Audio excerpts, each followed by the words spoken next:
Hey everyone, I'm here. I had this great talk planned out for you, like 30 minutes worth of content, and I had it all ready to go.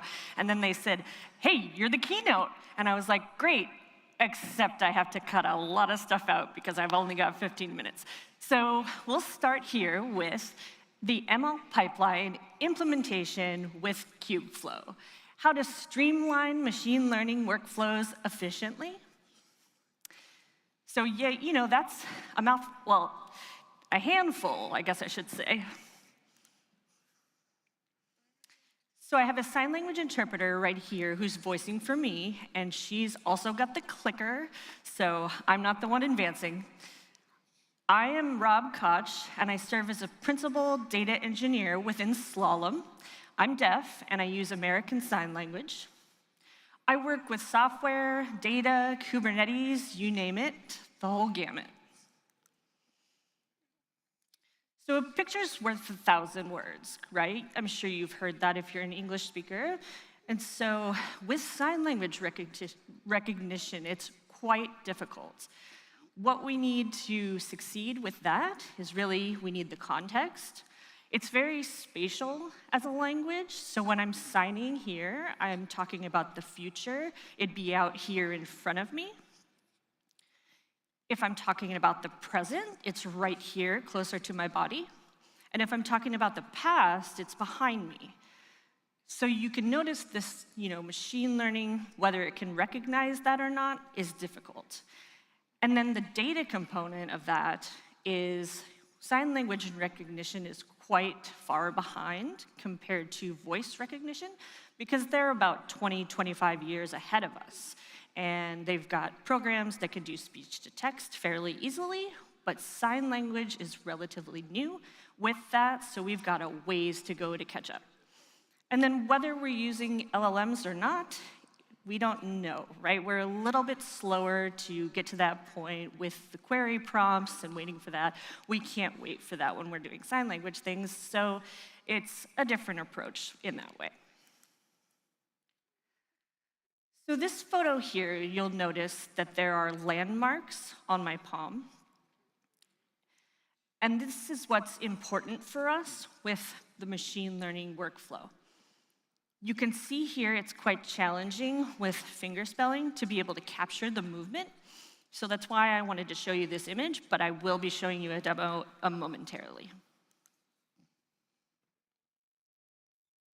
So with Kubeflow, it's an end-to-end workflow management system. And we'd like to be able to implement that for sign language recognition and have a unified platform so that anyone could use that. If you hired somebody off the street, they would be able to just readily available use that platform. We want to be able to automate all of these things consistently, of course. And then when the data is coming in, we want to make sure that that is automated, that it comes with versioning, and that if something's not working, we can go back to a previous version. And really, that's a big thing here in the KubeCon and the community here.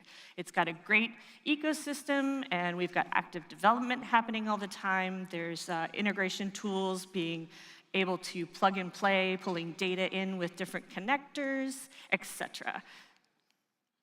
So now with Kubeflow, best practices, putting that all together for the implementation, it's already got that ML ops built in.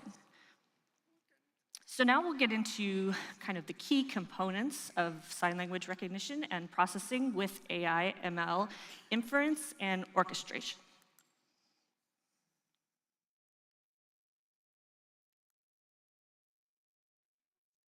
So how does sign language recognition work exactly? We use computer vision models for real-time video processing.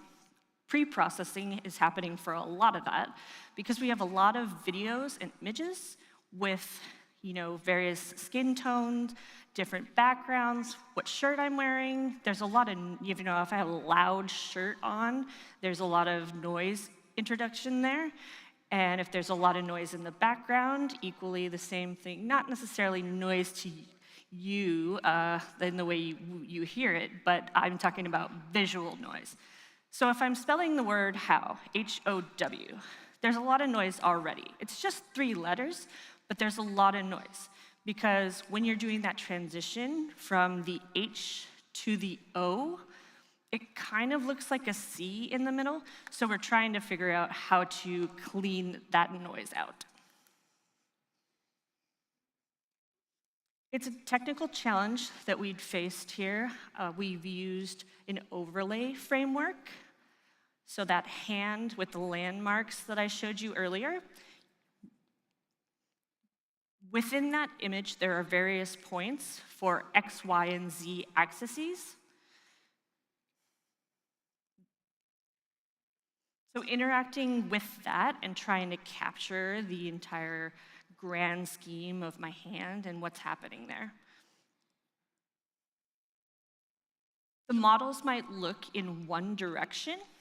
If I'm signing, a word and the camera is looking from the front, but if there's a different perspective of looking from the back or the side, that can change everything. We always want repeatability, and the role of AI and machine learning here is to be able to preserve not word-for-word translation, but we want to be able to do the transformation within the context of what's being signed. So moving that to the next word, understanding what that is going forward, and that's where the LLM comes into the picture. Also, I wanted to add that the LLM, when we're using that for signing cities, for example, in the United States, some signs are exactly the same depending on the context. So we have Austin, Texas, and Albany, New York, and they have the same sign. So the LLM needs to be used to understand which you're talking about within the context. So, we're here at KubeCon, so of course we have a Kubernetes foundation. This is providing the seamless integration with the process and the data handling, the preparation, everything that's repeatable. We can add words, signs, and integrate that in the repeatable pattern, and optimize for video processing as well. So when we're processing that video, we want to leverage the latest and greatest CPU and GPU, so we don't have to change anything that's going on out there. Leverage what's currently new in that space and be able to then include Kubeflow to run against that. Also, the scalability of Kubeflow is a great opportunity for using that as far as getting a faster outcome.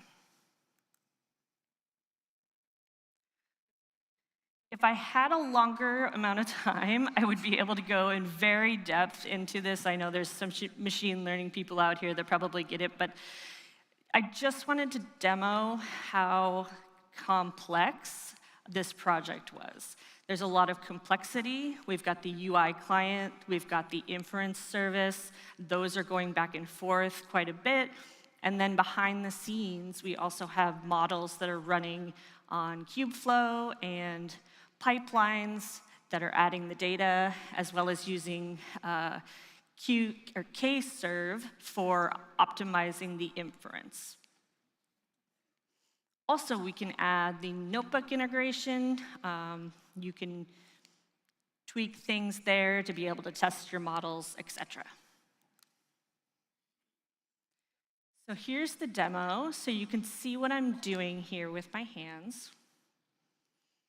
You can see all of those landmarks that I was speaking about with the X, Y, and Z. Those are being passed to the model, and the inference service is trying to figure out what I'm trying to say. So it says, welcome to KubeCon, everyone.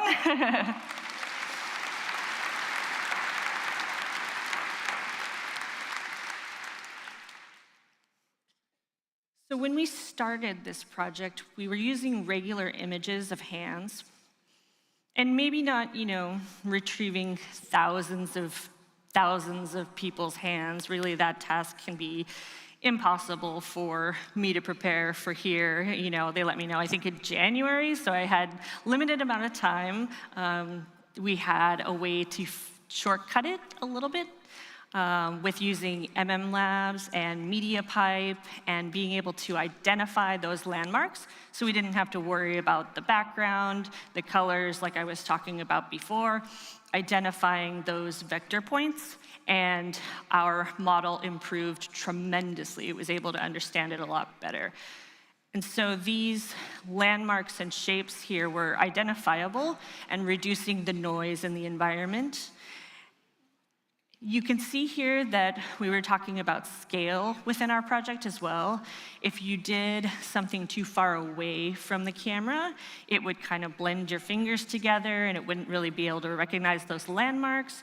But then if you backed up a little bit or made it into a certain space, then it would work better. And then we decided to add shift and scale so that we could normalize the data from 0 to 1. And with that, in machine learning, the concepts with the zeros and ones, 0.35, whatever that may be. So those different vector points, adding that shape and size with the shift and scale, it didn't matter as much. So it wasn't really much difference between the two. So we experimented with that. And wow, it was difficult, definitely not an easy task. So I'll have an interesting story a little bit about this part. So with machine learning and analyzing the data and putting all the inference and the models and everything, it worked great. But now we were to the actual testing. So with P's and Q's, the phrase, mind your P's and Q's, right? So we had a problem with our P's and our Q's. If you're looking from the camera from the front, it wouldn't recognize this, the P or the Q. And I thought, that's really interesting that it's not being able to recognize that. And I got my team together and we had a long discussion about what that was what was causing that. And then I thought, oh, right, the images that it's using is showing the P from the side. So of course the camera's not going to be able to recognize that. So that means now we need to add the different views of the camera from front, side, top, back, etc. And so we don't naturally sign it in this direction. So we had to make the P look like this from the front with the X, Y, Z. So it was a really interesting discovery. And I just wanted to show you why, the authenticity matters. If it's a hearing person, maybe you don't realize what a deaf person looks like when they're signing in naturally. And so if a hearing person was doing this with these images, they may not understand that it would work. But if you turn it facing forward as a deaf person would sign, then that's the difference there. So the roadmap for the future is the infrastructure is, of course, adding more words and making it kind of a commonality, partnering with data collection or working with people that are all over the world, just bringing in more data. That's our next challenge. So I just wanted to end a little bit here with a thank you. If you want to learn how to sign, thank you. This is what it looks like. So you're welcome to find me a little bit more about that. I also wanted to shout out to my colleagues that made this keynote and project successful. And I've got the team here. We were all learning about the technology, collaborating, and really it was, best of all, really, we required a lot of perseverance. So I just wanted to shout out to these two folks, Kamal, John, and Ali. So thank you so much for your contributions here.